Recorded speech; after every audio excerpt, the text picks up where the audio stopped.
Well, ladies and gentlemen, welcome to the Institute's third International Defence and Security Dialogue. Firstly, I wish to acknowledge our parliamentary host, the Honourable Paul Green, and the Reverend Fred Nile, and Captain John Leese, AM, the initiator and principal supporter of our international dialogues. I especially wish to welcome our expert panel, Mr Dennis Richardson, Lieutenant General Agus Wiyoyo, Professor Damien Kingsbury, and Professor Peter Lay.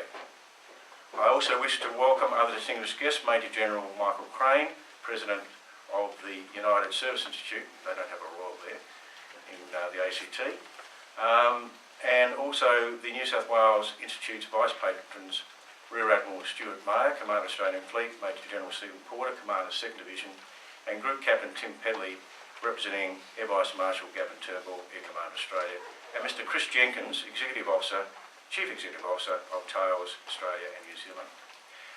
Well, today our topic is Australia, Indonesia and regional security. As Australia's 2013 Defence White Paper pointed out, Australia's long-standing partnership with Indonesia remains our most important defence relationship in the region. Australia and Indonesia share security challenges and have a common commitment to regional security. With the election of a new president in Indonesia, the relationship between Australia and Indonesia is at a crossroad.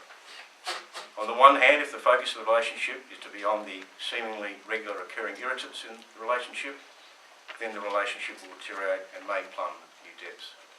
On the other hand, if the focus is to be on mutual strategic interests, then there is potential for it to be elevated to a new level.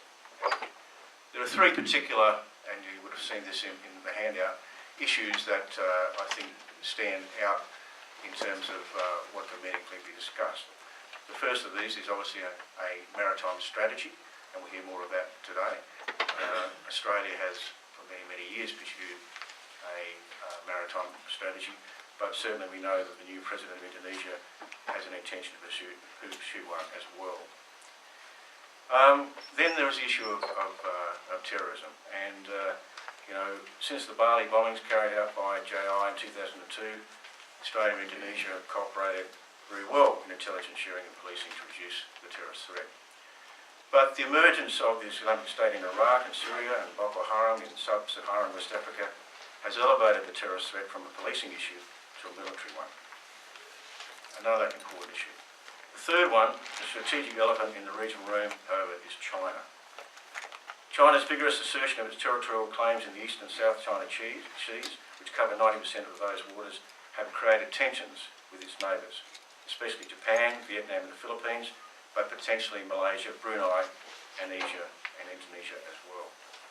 And you would have seen yesterday that the Chinese released their white paper that really sort of mirrors up what I've just indicated, if you read between the lines. These are all matters in which Australia and Indonesia have strategic interests in common and could cooperate to mutual advantage.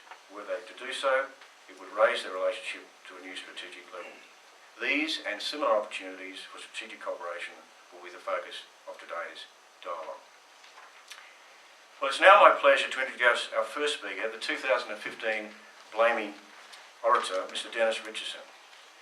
Mr Richardson is Secretary of the Department of Defence, a position that he assumed on the 18th of October 2012, prior to which he was Secretary of the Department of Foreign Affairs and Trade. He was Australia's Ambassador to the United States from 2005 to 2009 and Director General of the Australian Security Intelligence Organisation from 1996 to 2005. A career diplomat and public administrator, he has served in various senior public service roles in the Departments of Immigration and Multicultural Affairs and Prime Minister in Cabinet, and has held diplomatic posts in Nairobi, Port Moresby and Jakarta. He was appointed an officer in the General Division of the Order of Australia in 2003.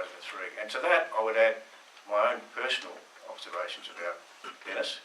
I got to know him very well in the period about 1998 to 2001 when I was seconded as a serving officer to the Department of Prime Minister and Cabinet to coordinate security for the 2000 Sydney Games at the national level, and obviously ASIO was very much part of that. I found him to be a person, a servant of the public, of the greatest integrity, with a very, very long suit in moral courage. I have the greatest respect for Dennis, and I'm very pleased to accept this invitation to be the 2015 Blamey Orator. Mr Richardson will now deliver the 2000 Blamey Oration titled The Strategic Outlook for the Indo-Pacific Region. Ladies and gentlemen, please welcome Mr Richardson.